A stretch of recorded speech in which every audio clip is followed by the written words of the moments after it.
ময়নার আব্বু, কি হয়েছে বলো? আজকে হাটে যাইবে না? না, হাটে যাবো না আজকে। কেন? আজকে টাকা নাই হাটে যাবার। টাকা নাই? না। আমার তো 200 টাকা আছে, নিয়ে যাইও। তোমার তো 200 টাকা আছে, নিয়ে যাবো। হ্যাঁ।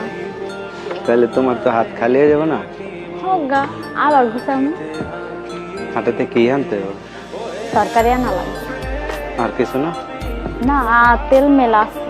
আছে? হ্যাঁ, করে কাঁচামরিচ আর তরকারি। মাছ? মাছ আনা লাগবে না। কেন, মাছ খাইবে না? না, মাছ খাইতে না। মাছ খাইতে না? না। টাকা নাই দেখা কইতেছ? হ্যাঁ, হ্যাঁ, টাকা নাই। নাই খামো, যখন থাকবো তখন খাবো। তাই? ডিম আনি না, 2টা। 2টা ডিম আনো? হ্যাঁ। 2টা ডিম পোলা তুমি আমি 3 জনের হয়। এই যাইব, হুম, এই যাইব। ভাজ্যা খামো। মাঝখানটা কাটটা? হ্যাঁ।